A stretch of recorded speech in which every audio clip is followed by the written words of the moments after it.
Hey guys, I'm Chris. Hey everybody, I'm Robert. And we're the Film Flamers. And it's time for us to shoot the flames because it's the start of May 24. That's right. With new tradition over the last year, right? We covered a bunch of A24 and we thought, hey, May 24 kind of works-ish. And so this is actually May 24. That's right. It's gonna be May 24. God damn it. Yeah, so 2024 and it's May and it's A24 month. So we're going to actually cover Hereditary. That's right. And then we're going to give you all of the choices over on Patreon to choose your own A24 favorite for us to cover over there on the Patreons.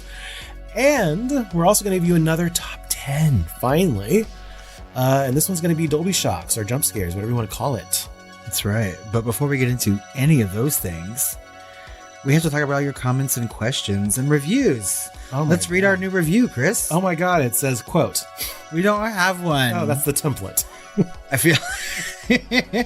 feel like last month we were embarrassed by our riches of 3 reviews and we don't have a review to read. So maybe next time, y'all, if you head over to Apple Podcasts or iTunes, you can leave us a 5-star review and tell us why you like us. We'll read that on the next Shooting the Flames because remember, we are inching ever closer to 100 ratings and reviews and then we can apply to be rotten on Tomatoes. But we do have lots of comments, questions, voicemails, and emails to get into, so let's do it. First up, from our bonus Brightest Flame Awards for Best Makeup Artist. This was from like 5 years ago. That's right. This is like first season Film Flamer stuff. We haven't brought back the Brightest Flame Awards since like the 2 or 3 that we did. That's right. Because we have vowed to do the Flamies. We are one day going to do the Flamies. The Flame Awards. Although, like, that got really involved. We were talking about involving other podcasts and things like that. But I think now we could agree that it's just going to be the Flamies. We don't need them. No. We're just going to do our own. Mm-hmm. Okay. We'll have a Patron's Choice Award. Yes. All right. Let's get that on the docket for each category. Okay. It'll be like an audience award and a Rotten Tomato score. It'll be us, and then it'll be the patrons. That's right. So a Flamies and then the patrons. Mm-hmm. But what's that comment from that long ago episode? Yeah, so GlazedDonut over on Patreon said, I completely agree with Rick Baker getting this award. The versatility in his work throughout the 80s and 90s is still impressive. Although not a horror film, he worked on Coming to America, which is one of my favorite uses of makeup. I also have to give an honorary mention to Neil, who has won 3 Academy Awards for makeup, one of which was for Beetlejuice. So much respect to all makeup artists, known and unknown. Well, GlazedDonut, you are bringing all the blasts from the past lately. And yeah, Rick Baker is an amazing makeup artist. And V. Neil is really, really good too. I love her on that reality show that's on Sci-Fi with all the like makeup artists. You ever watch that? Yeah, I think so. Yeah, she's cool. She seems very hippie-like. So all the props to V. Neil. From our bonus episode, Flamers Flashback into Noah, Bennett over on Patreon said, I saw this opening night in 2014, oh so long ago, and it just may be the strangest blend of unique artistic vision and mainstream spectacle I've ever seen. There were only moments of brilliance punctuating what was otherwise a highly uneven mess. I can just imagine the battles between Paramount and Darren Aronofsky during production, not to mention having to contend with stupid evangelical Christians ranting about it being directed by a Harvard-educated Jew before its release. Nothing questionable there. However, by the time the end credits rolled, I found myself simply going, meh. I liked it. I thought it worked as a really good high fantasy film. So if you want to know our opinions on it and its horror adjacency, you can go listen to that. It's a bonus episode. That's right. I also liked Noah, and it was my first watch of that movie. And it was not what I was expecting at all. It's got some great acting in it. I enjoyed it way more than I was expecting to. Yeah. So it's not what you think.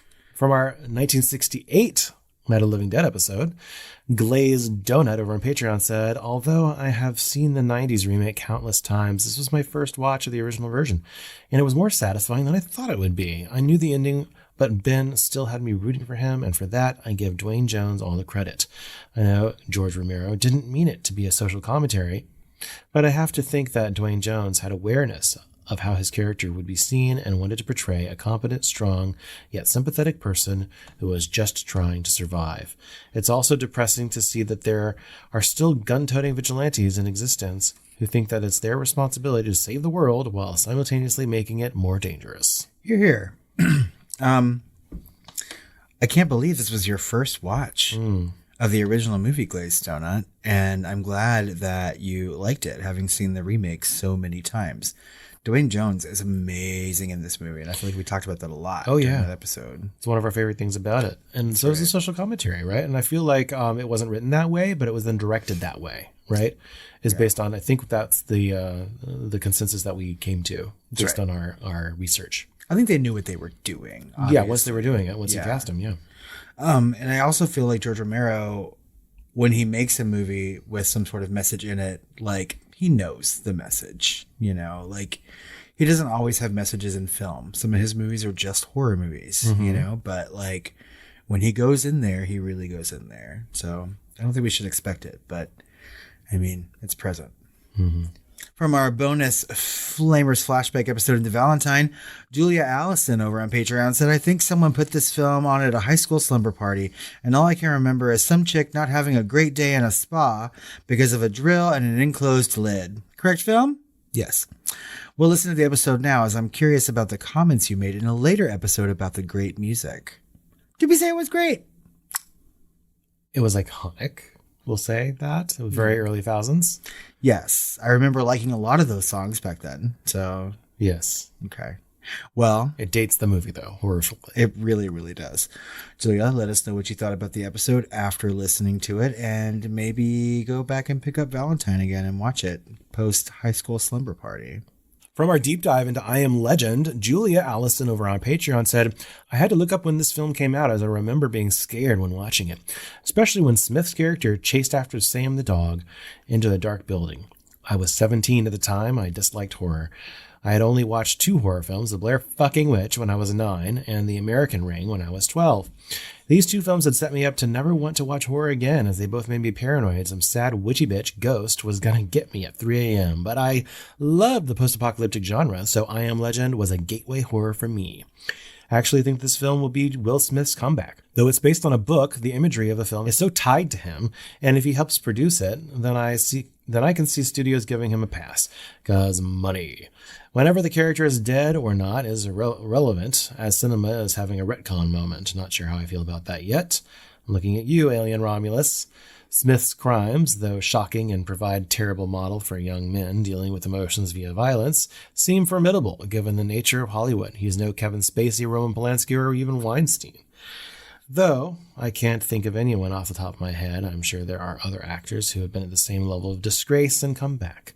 Our family dog was a sweet German Shepherd called Florence, and can attest that they are the most loyal dog. Oh. If you're at the end of the world, swap your Devon Rexes for a German Shepherd. Fuck you! My Devon Rexes are amazing. Those cats would sell your soul for one whiff of KFC, while a Shepherd will protect you to the end. I believe the dog actor is still alive. Hang on, let me see. Abby the dog from My Own Legend is now 16 years old. Yep. Great episode, boys. Alison, don't you also have Devon Rexes? I mean, I feel like they would be capable of things during the apocalypse. They ride around on my shoulder all day. Like they're little monkeys. They're little gremlins. Can you teach them to hunt, though, and bring it back to you? Yes, constantly. Okay. All right. Well, then good. We have hope. They already do that. I really like that you call this gateway horror for you, because I don't know if that's something that we talked about when we were talking about this movie, because Chris and I were adults when we watched this. That's right. And it could have been, because it seemed kind of just like sci-fi action or whatever, probably from the trailers. But, you know. But for a whole generation of people, like, this could easily be gateway horror, something PG-13 that's accessible for them to see without a grown-up accompanying them to theater, right? So, and this is post, I want to say this is post 9/11, and this is certainly post that big school shooting. Columbine. Yep. Because before that, I remember being able to kind of get into whatever we wanted. And after that, things kind of shut down for kids. That's right. The amount of movies that were rated R that I saw on a random Sunday, because my parents dropped me off at 2:00 in the afternoon. Yeah. It's pre-Matrix and post-Matrix. Oof. My God, I feel old. BattleBurrito over on Patreon said, this movie was such a disappointment for me because I was 100% on board with the tension vibe until when the first Dark Seeker roared at him. I forgot they're called Dark Seekers. The combination of the poor CGI, bad aesthetic, decisions, and a complete heel turn of the mood killed it for me. If I remember correctly, the book ended up being a sort of reverse vampire story. The main character hunts and kills the infected while they sleep, and they see him as the same sort of monster that we see vampires.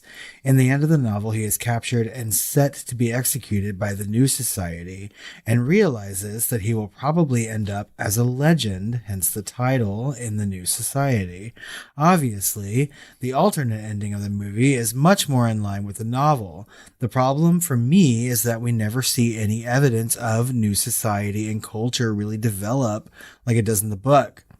We never see the infected talk, communicate, or display in any sort of fear of Will Smith.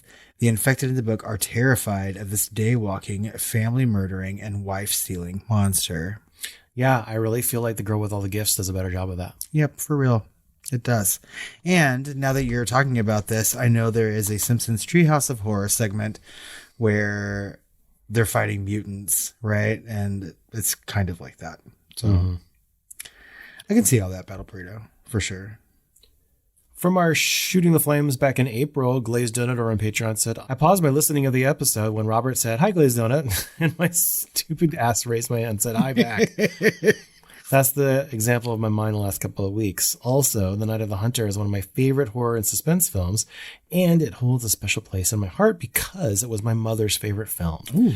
I watch this film at least once a year, and although I'm dreading a remake, I hope it inspires a new generation to discover the original. The original movie had a twisted fairy tale feel to it, and it was way before its time. Hi, GlazedDonut, and I 100% agree with you. I really like Night of the Hunter. It's one of the earlier classic movies that I watched when I was a kid that I thought, wow, this is like horror adjacency at its finest, right? It was like teetering on horror. And I really, really like that movie. So I am also a little worried about a remake, but I feel like it will make me want to watch the original even more, right? So, and it's something we should put on the docket for sure. Yeah. Julia Allison over on Patreon said, I love that you both read mine and Sinistero's letter. I forgive you for talking about Madonna. You still said your names, LOL. And yes, Sinistero and I do know each other, and I got him onto the podcast. We met on a Borderlands, it's a video game Discord server, about 5 to 6 years ago. We've never met in person, but we chat all the time, even though we don't play Borderlands anymore. I want to go to America to see the festival and see my mate. Maybe call him a cunt too. Cunt. And she goes on to say she can't upload photos of her Devon Rex, but you can see him on Insta at Kentucky Fried Lorem.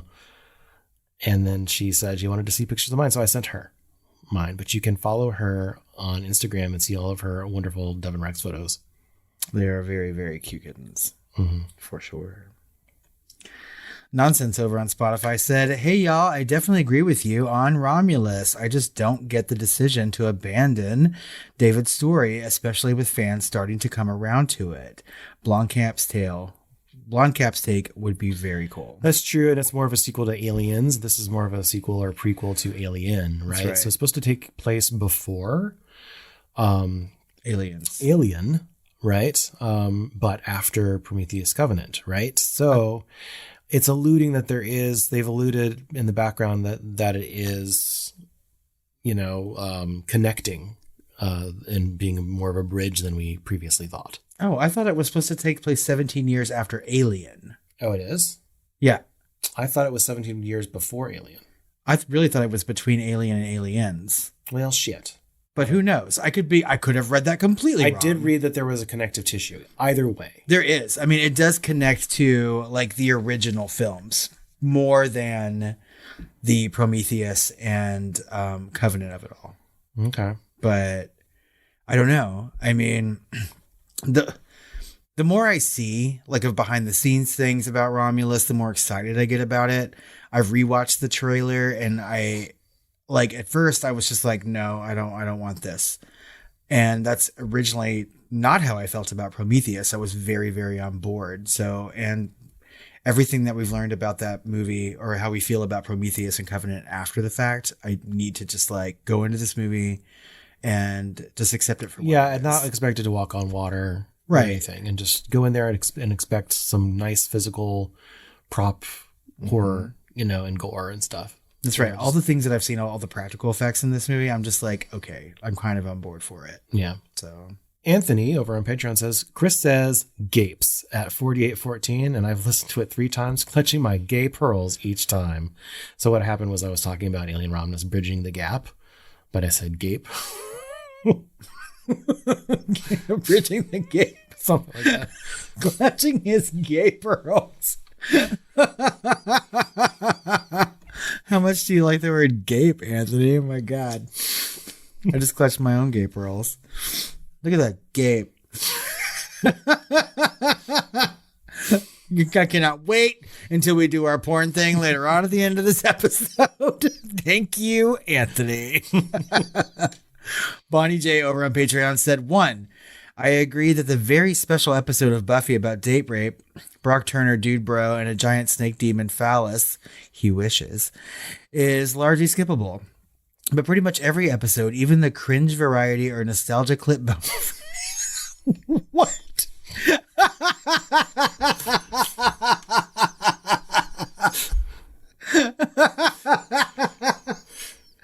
Oh, thank you for that. Nostalgia clip boner.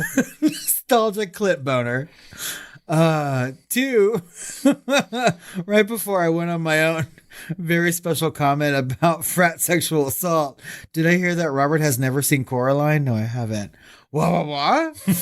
And Chris, I love you, but did you compare Coraline to Tim Burton, not even mention Neil Mother effing Gaiman, the Dream King? What just happened? This response brought to you by probably one too many White Claw surges. Yeah, I forgot. Sorry. Didn't he write it? Yes. Oh my God. Okay. But the director of Nightmare on Christmas or whatever was not Tim Burton, right? And so he went on to do Coraline. Right? Yeah. So yeah. Anyway. Okay, I fucking love this comment though. Everything about it. First of all, nostalgia clip boner. Yes. Secondly, I really, really like White Claws, but I hate a White Claw surge. They just don't taste right to me. So Bonnie J, like, what are you doing? Just drink the regular White Claws. Also, if you like Trulies, this is a weird tangent, they come out with a higher alcohol content Truly that also doesn't taste good to me. I think I just like a moderately alcohol leveled seltzer. Right. And the only reason I know that Neil effing Gaiman is called the Dream King is from Tori Amos. So if you like Tori Amos, Bonnie J, she talks about Neil Gaiman all the times in her songs. So you still need to watch the Sandman series. I know. There's so many things I need to watch. Mm-hmm. People keep talking about Baby Reindeer. Mm-hmm. And I am like, sure. Okay. From our Hot Takes episode of Overlook Film Festival 2024, William Skinner over on Facebook said, "We missed you. Thank you for adding more movies to my watch list. I look forward to the upcoming releases, and I'm ready for the Spiders this weekend." Yeah, it's out now. That's right. Yeah, Infested, the French spider movie that we loved so much, is out on Shudder right now. Someone that I follow on Letterboxd gave it 2 stars, and I was just like, the fuck you say? I saw that. Anyway, everyone go watch the Spider movie. It's one of our listeners, actually. Oh, well, do better. Do better. Be best. Be best. As Melania says. Chris and I don't often take like long breaks in our podcast episodes, and 2 weeks isn't that long, but that's the longest I think we've ever gone. Well, yeah. We've probably done that before, at least, maybe like during a Christmas or something. Maybe, but yeah, with travel and watching like 1,001 movies back to back to back. Yeah, but we've pretty much been 3-4 times a month for 5 years straight. That's right. So yeah, I get it. I missed us too. I mean, yeah, I really did miss us too as well. We have some comments and questions and miscellaneous stuff. Bennett sent us an email and he said, glad to hear you had fun at Madonna's concert. I haven't kept up on her lately, except for that time where she recently came out, kind of, sort of. But after a lengthy discussion about her in your April Shooting the Flames episode, I was reminded that RuPaul has some choice words about her in a recent New Yorker interview. Don't know if you hit a paywall or not, but take a crack at this. Quote, RuPaul treats most celebrities he's encountered with diplomacy, if not reverence. An exception is Madonna, whom he describes giving him a snarl of contempt at a club in the 80s. In aging, there is a natural flow, he told me.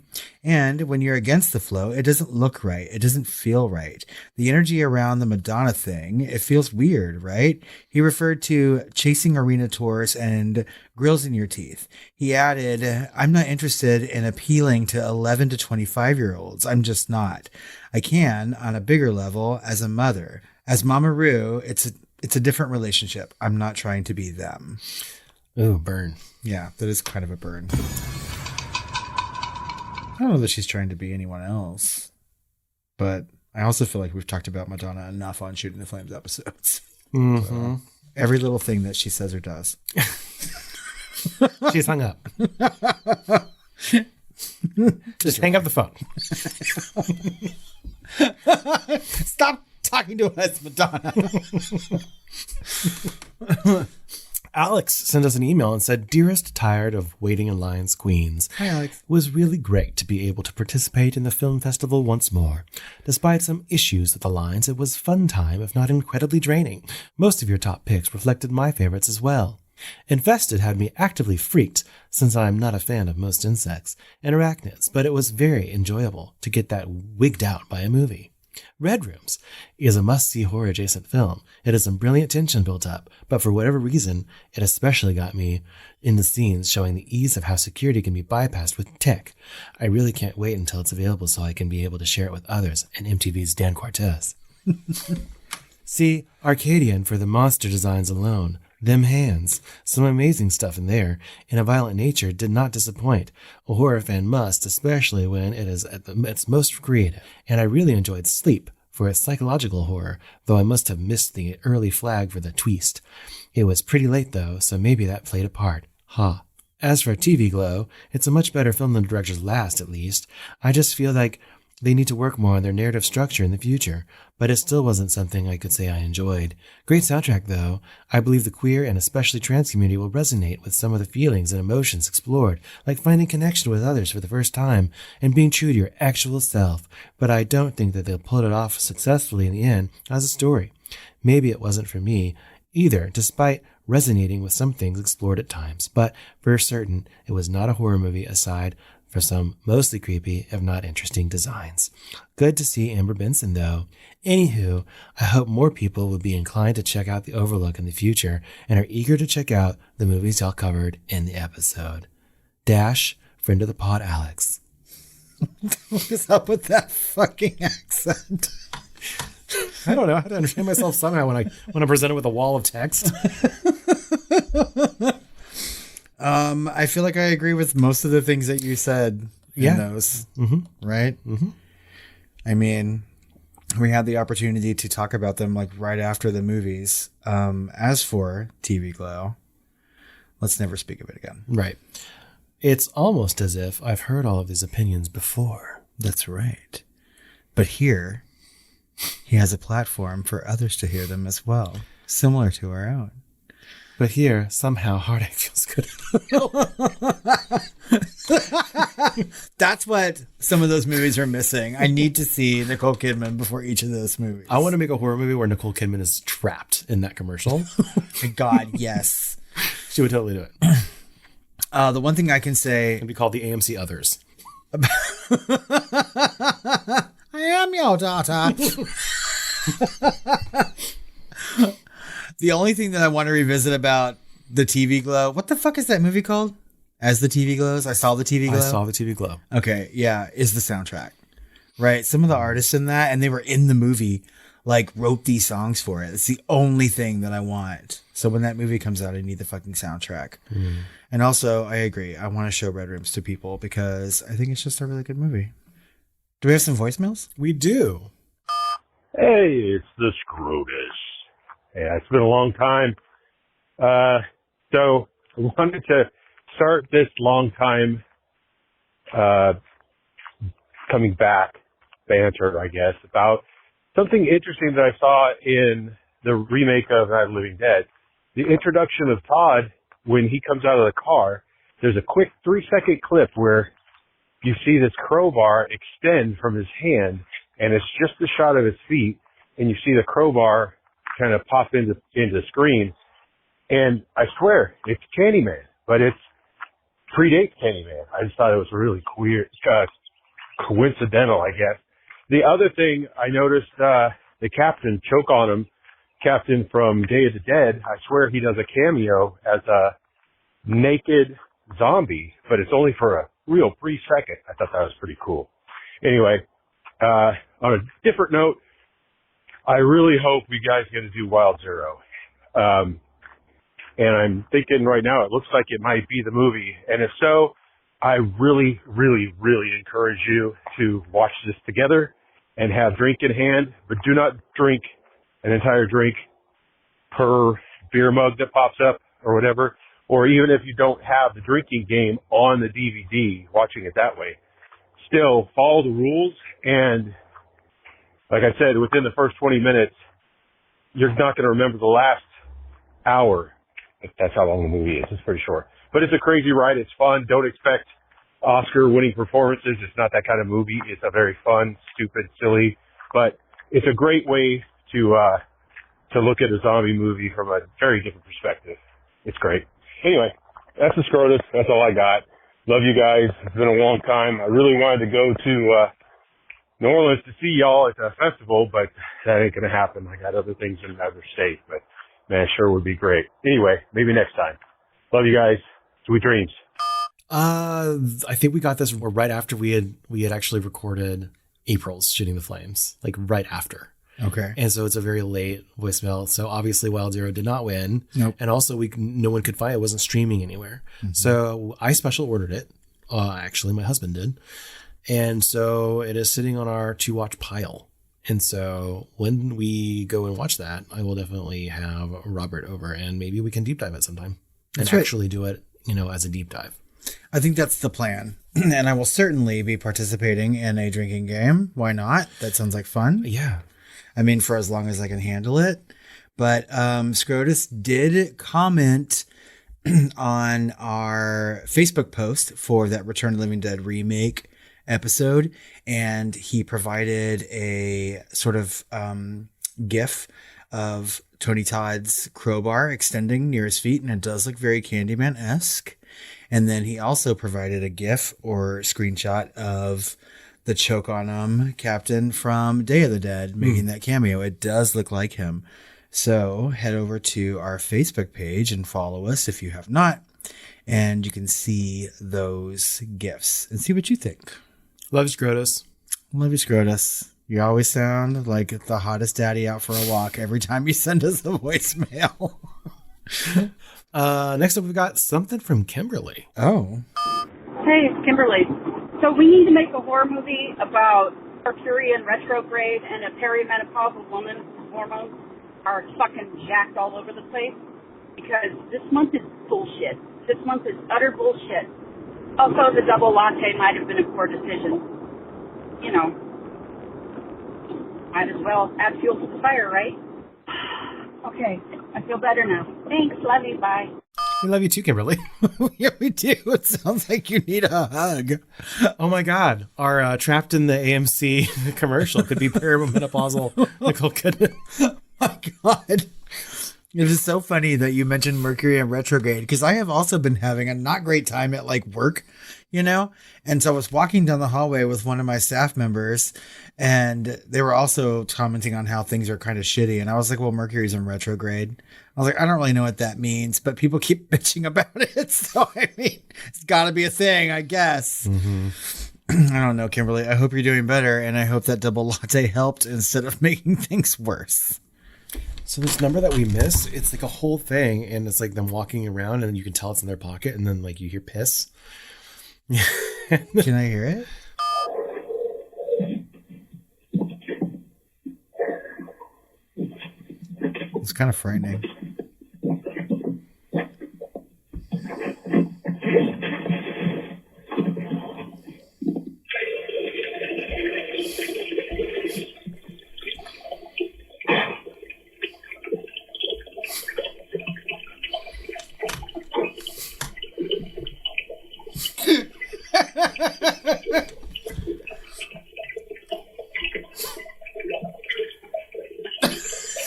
I kind of want to play this on the fucking episode.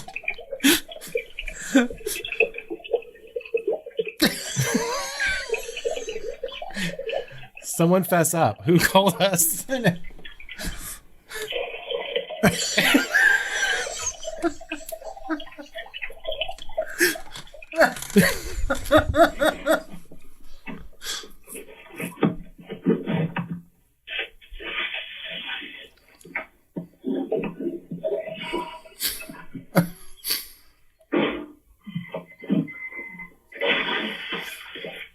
They didn't wash their hands. They better wash their fucking hands.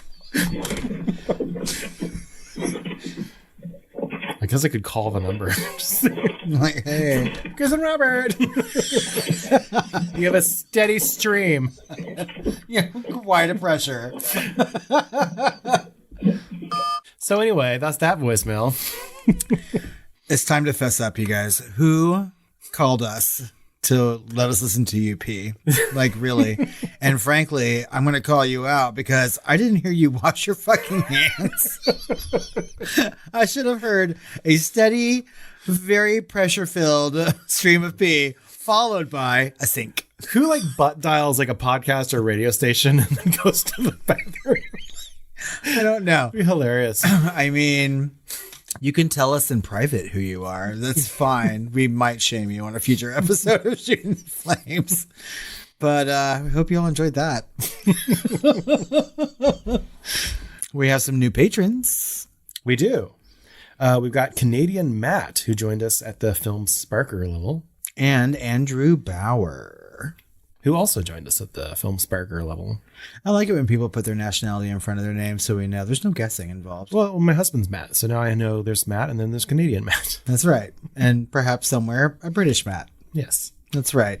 Welcome, guys, to the Patreon family. We're happy to have you, but we have to shout out the patrons at the Film Flamer tier or higher. And at the Inferno level, the highest level, we have Call Me Lestat, Kimberly, and Penelope. At the Film Flamer tier, we've got Anthony, Ashlie, Ben, High Glazed Donut, Jessica, Lisa, Nikki, Rosie Red Leader, Sinistero, Wallstritch, and William Skinner. Thank you guys for continuing to be members of the Patreon family. If you would like to join, head over to patreon.com/thefilmflamers. Get all of our bonus content, early access to episodes, and chat, which they now have on both the app and online. Right? On web, yeah. Yep. On desktop or on your phone. So there's no excuse now. You have to join the chat. Also, we want to continue collecting mats. So if you're a mat and you've been wrestling with that most important life decision of whether you're going to become a patron for the Film Flamers or not, join up and put your nationality first. It's good for us to have hobbies. And while we enjoy our podcast, we also like to be mat collectors. Yeah. And yeah, if you're already in the US, just put New York mat or California mat. That's right. But by God, not just Matt. Horror news. First up, we've got Bring Her Back, which is an announcement from A24 about their next horror movie from the Talk to Me directors. That's right. So I felt like this is the perfect thing to kick off the horror news segment in May 24 because we really appreciate their horror movies and we really liked Talk to Me. And the ones they pick up, because Talk to Me was not produced by A24. And they are giving them money to do this. And this is not the sequel to Talk to Me, which unfortunately I think is going to be called Talk to Me 2. No, Yeah. like TOO? Yeah. No, Yay! just 2. Number 2. I know. You really missed an opportunity with that one. But A24 is keeping things very hush-hush about this movie, except that it is filmed in their homeland of Australia. So it's more Australian horror. But I'm expecting big things from them. I really wanted the sequel to be called Talk to the Hand. Or something to that effect, Yeah. you know? At the very least, like, talk number 2 to me, you know? Come on. Whatever. Talk to me. Talk to me. Fuck me. Okay.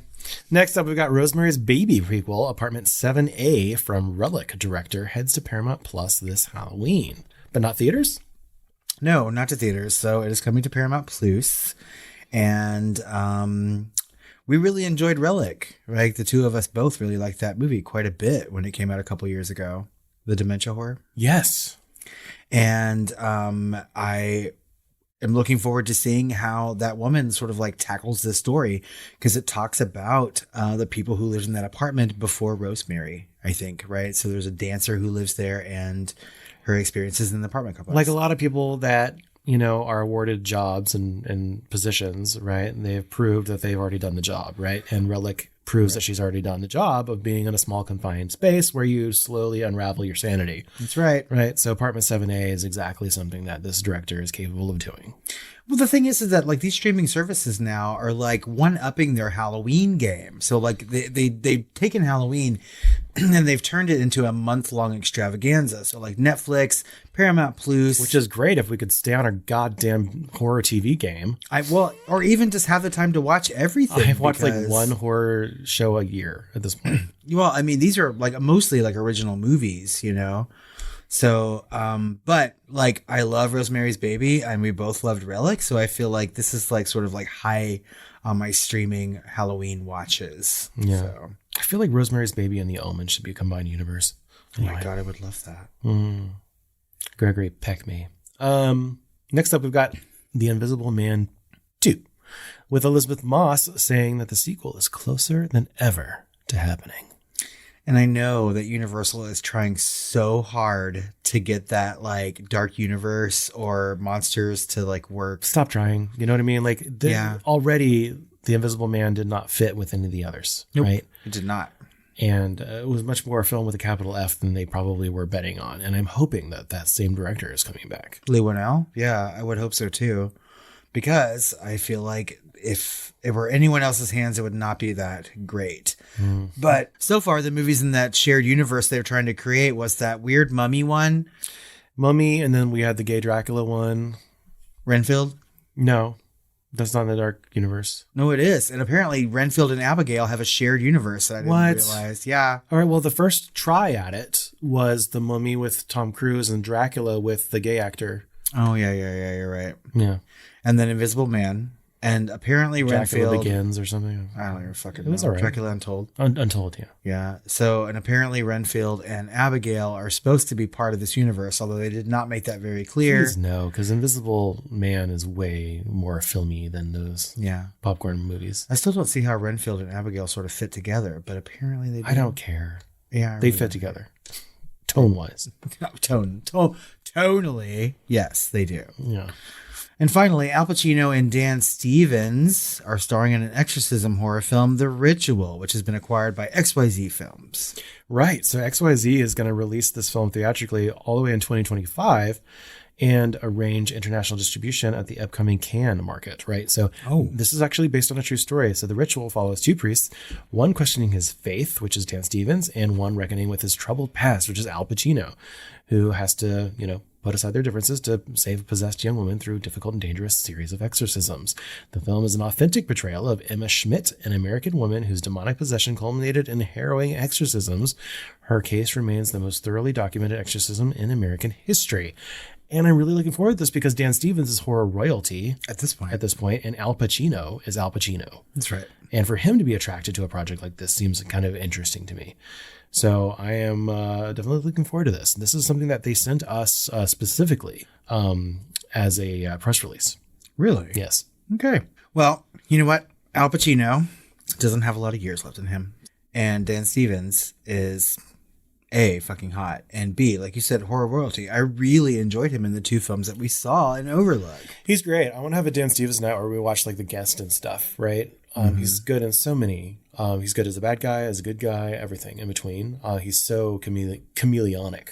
That's right. He is a character actor for sure, and just does really, really well anytime that he's on the screen, in my opinion. I really want to watch Legion. Out of all the things that I need to watch, you know what I mean? And Downton Abbey. Well, I've already seen Downton Abbey, and I love him in Downton Abbey. So, coming soon. First up, we've got Interview with the Vampire Season 2. You've got to catch up. Robert. I know, I was just talking about this with someone, and we were talking about some TV show, probably fucking Baby Reindeer. I can't remember. And Chucky. We have to watch Chucky. Mm-hmm. But I was just like, there's things I need to watch. And they were like, what? And I was like, Interview with the Vampire for one. So I need to catch up on this before season 2. I feel like we're in the golden age of horror TV and like we're missing it. We are. I don't know. I just have a hard time watching TV. We're middle-aged and we're working. I don't have time to watch a whole bunch of things. When we get enough patrons and we can pay all of our bills, then we can quit our jobs and watch everything. And watch TV all day. Yeah. Right. We just need 1,000 more patrons. So y'all get on that. Patreon.com/thefilmflamers. And I don't know. I just need my stories to be contained in like an hour and a half to 3 hours. Yeah, sure. So, but this looks incredibly well made. But I feel like liberties have been taken with the story. Yeah, so everything's been shifted forward. They were like, what if Anne Rice wrote this book having taken place in 2024 instead of 1974 or whatever, right? And so it's basically moved up all of that time. And so basically it's also moving up everything else. Yep. Right. And so all the stuff that was supposed to be happening in like, like mid 1800s is now early 1900s, the type of situation.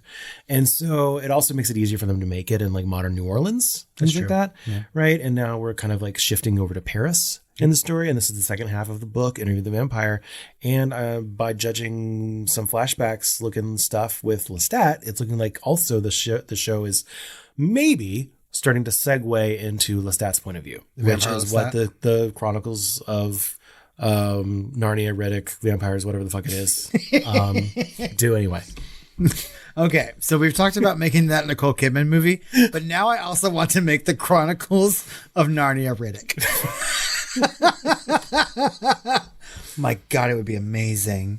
I don't know. I mean, the one thing that I can say about this from the episodes that I've seen is that the production value is fucking amazing. It really is. And the music's awesome. So I am on board for all of that. And I liked the episodes that I watched with you. So I need to finish it. I probably won't be watching the season 2 like episodically, but I mean, when it's done. Yeah, you'll be able to binge it. Do, an hour or 2 session here and there. Next up, we have a movie called Night Watch. Demons Are Forever.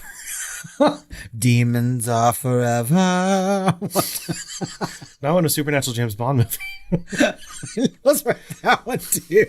I feel like we already have one. So many things to do.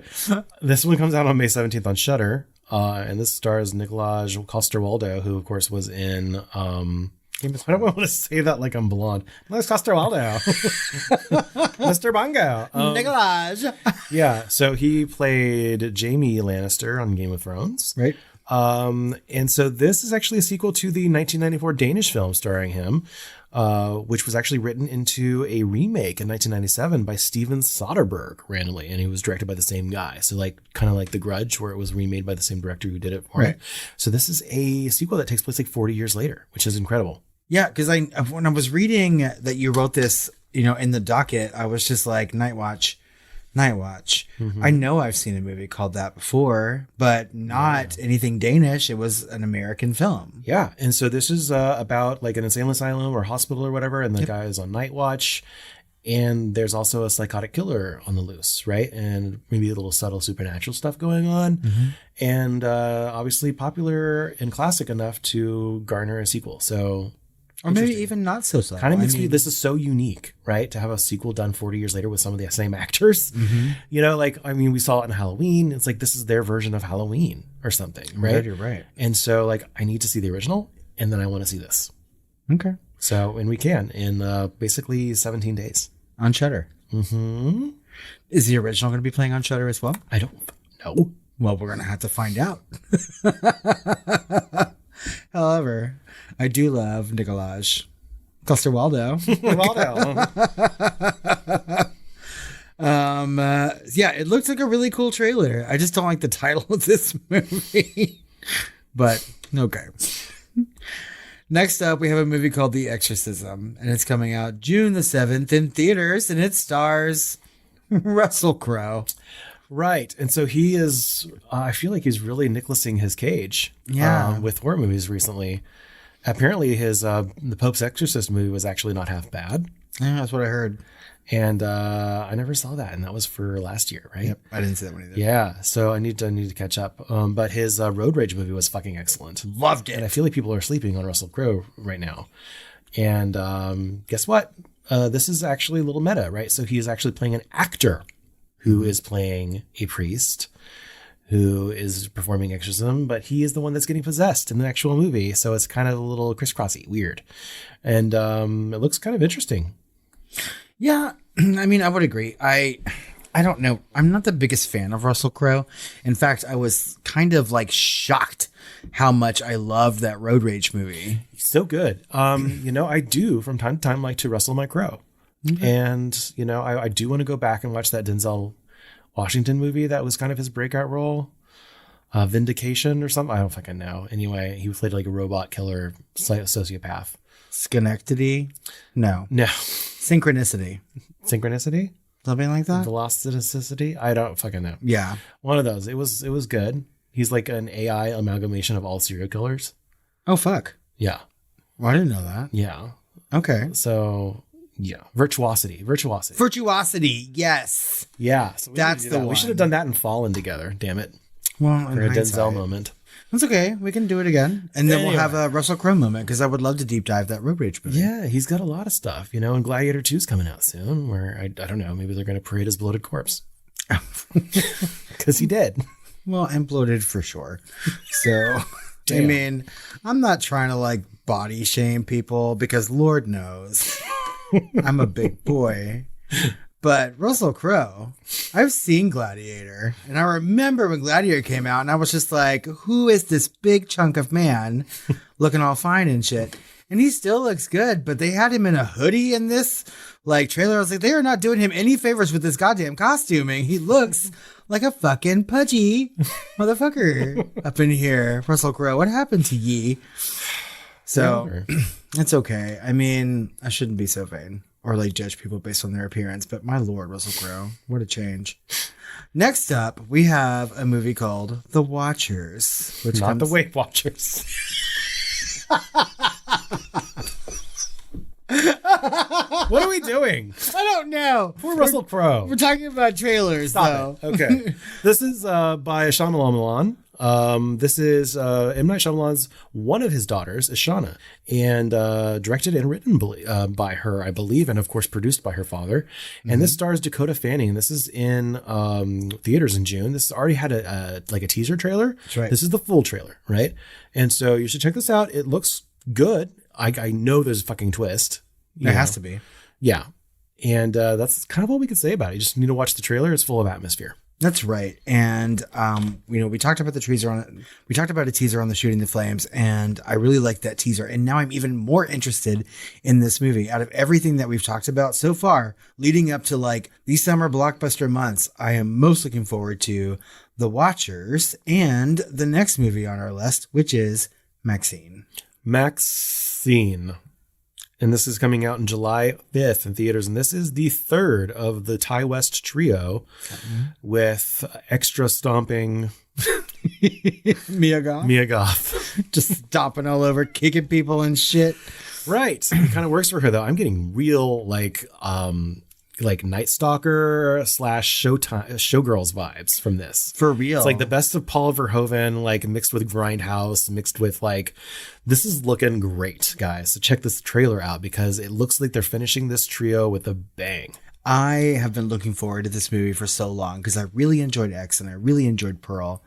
And I want to see where the story goes. But this looks like it has everything that I like in horror, like serial killer, giallo vibes, right? It's very, very 80s. Mia Goth looks great. And while we were watching this trailer together again, for like the second time or third for each of us, Chris said, it's going to be the best one of this trilogy. And I was just like, for sure. Mm-hmm. I cannot wait to see Maxine. So maybe the first one that I see in a theater. out of all that trilogy. Maybe. Yeah.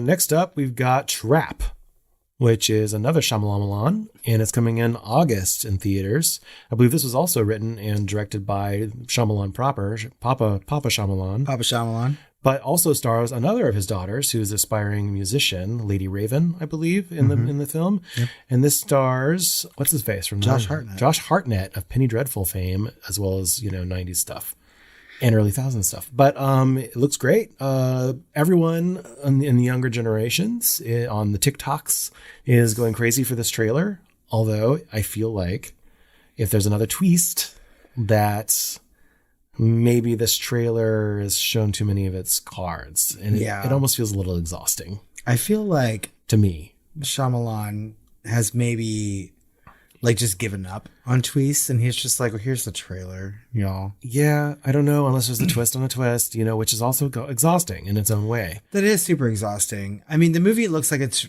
Are we supposed to be rooting for this guy that's trapped?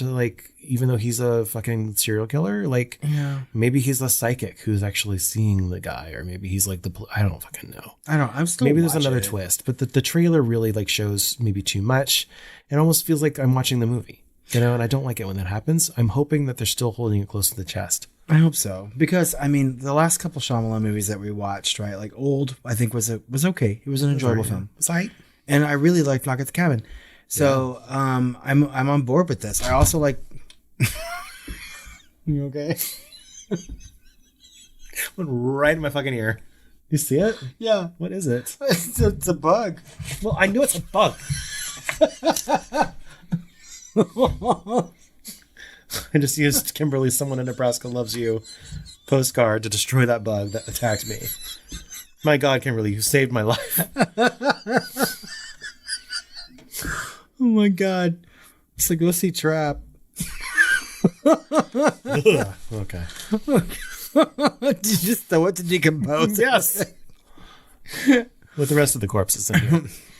Last up is a movie that I have not been looking forward to, but now that Chris has shown me the trailer, I begrudgingly think I'm going to watch it.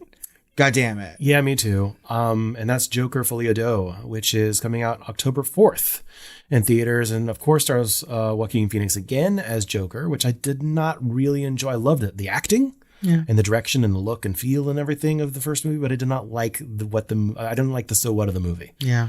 I liked much better the answer to it, what I felt was an answer to it, which was Batman, right? Or The Batman, right?